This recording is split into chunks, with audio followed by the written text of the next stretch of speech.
Okay, what we're going to move into now, of course, the last video outlined the discussion of where we're going to proceed with regard to generating a mechanism to measure inefficiency in a market.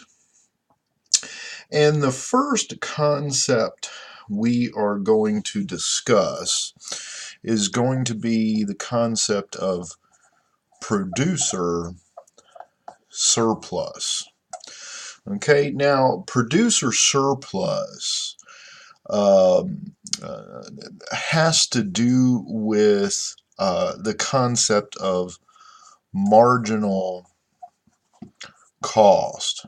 Okay, and we define marginal cost in earlier lectures as the change in total cost with the consumption of one extra activity or one extra unit.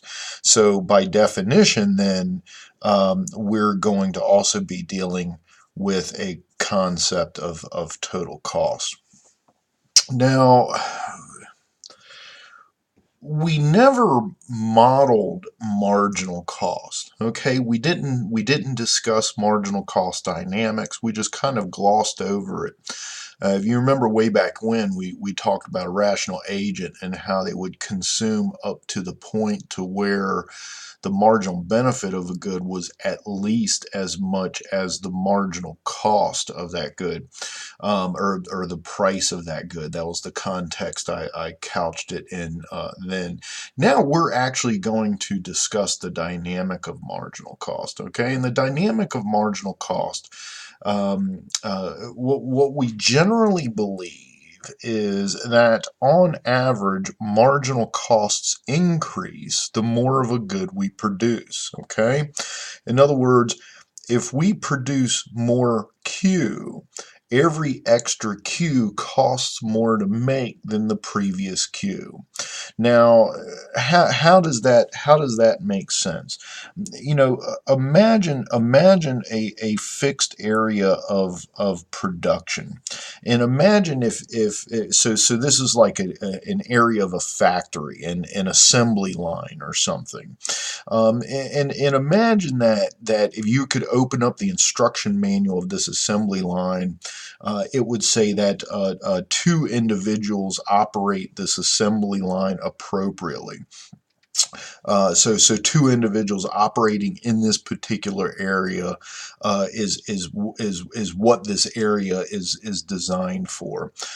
Now, in the short run, okay, so in other words, in a time dimension where I'm not able to expand this area, okay, so if I given enough time, I can just expand this area as large as I want, and in order to produce more. But in the short run, I can't do that. Now, what does that mean? If I want to increase my level of output in the short run, I'm going to have to add more people. That's the only option I have, is to add more people.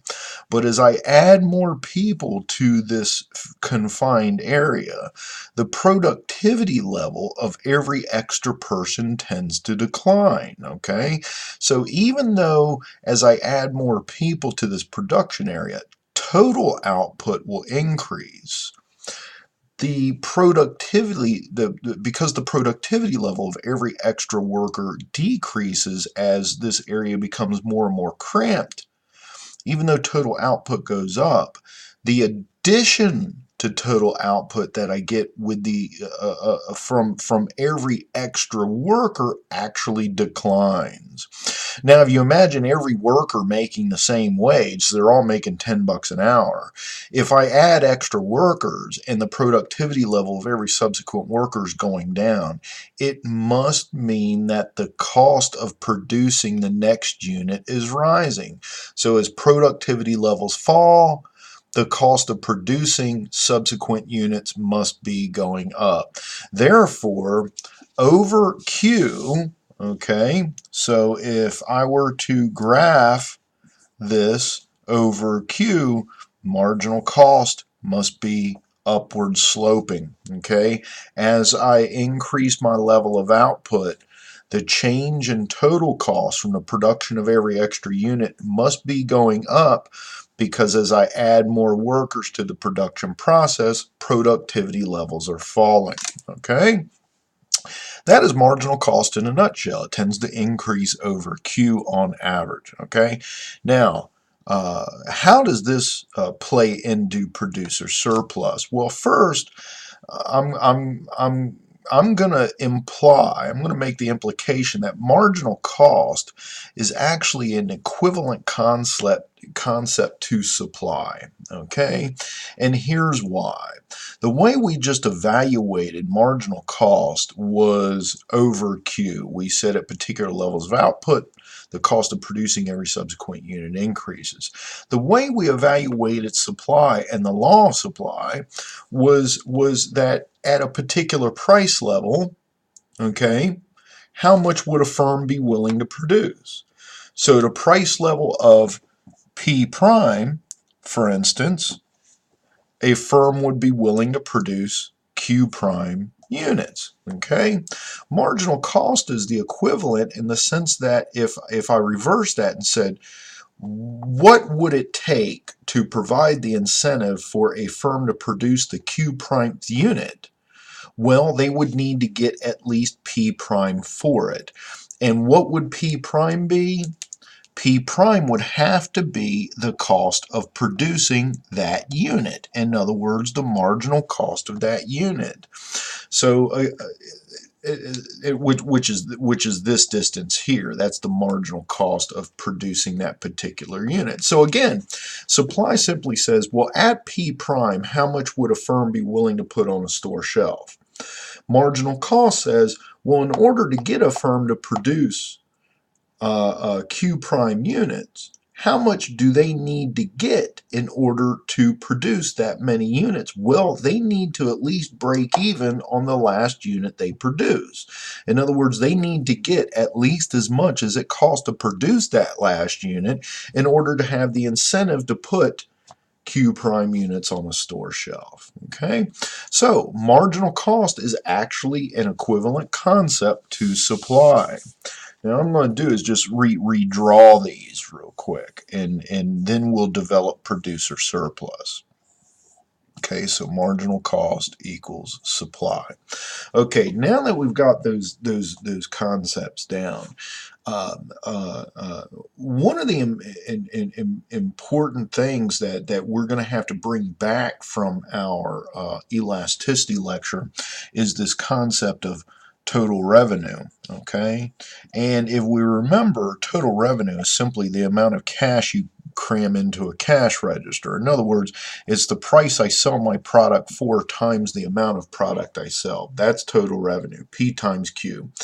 And if we simply choose a price, P prime, whatever that price is, and a firm puts Q prime units on a store shelf, okay, what is their total revenue? Well, it's P prime times Q prime. It's P times Q. That's their total revenue.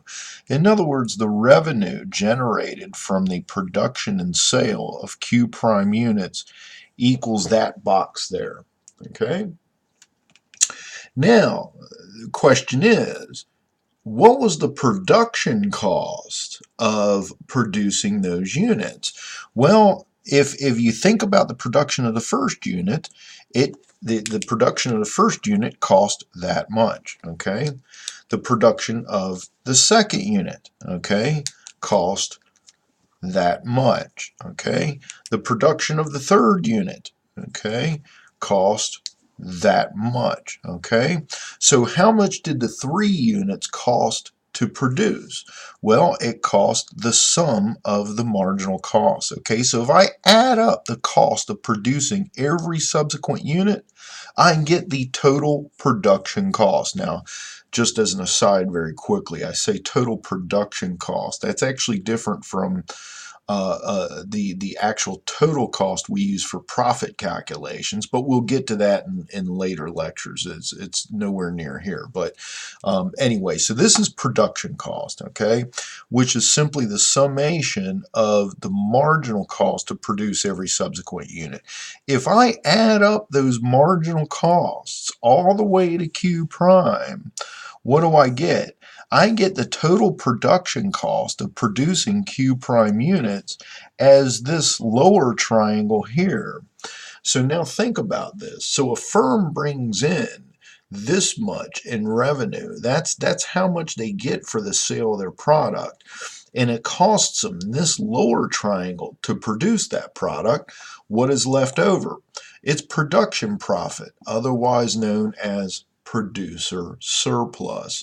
In other words, producer surplus is simply the amount of revenue that a firm gets over and above the cost of producing those units. It's simply like a production profit. Okay. Now, I want to point something out here because this is going to become important later. We can see where producer surplus is bounded, okay? And how is it bounded? Well, it's bounded above by the price the producer gets, okay? So what I'm going to do here is I'm going to outline what I will call boundedness conditions, and you'll see why this becomes important later. Okay, so boundedness conditions for producer surplus. Producer surplus, this area here, is bounded above. Okay, so it's bounded above by the price the producer gets. Okay, bounded above by the price level. It's bounded below by the marginal cost curve. So it's bounded below by marginal cost. And it's bounded on the right by the quantity that's going to be traded on the market. Okay, so it's bounded on right by quantity traded. Okay, so it's bounded on the right by quantity traded in the market. Now, this may seem, odd that I'm bringing this up now, but you'll see why when we get to subsequent videos. Why it's important to to see these boundedness conditions, because as the graphs become more and more complicated, using these boundedness conditions will necessarily allow us to pick out what area producer surplus is without having to do too much thinking. Okay. Now what we're going to do is move on to consumer surplus.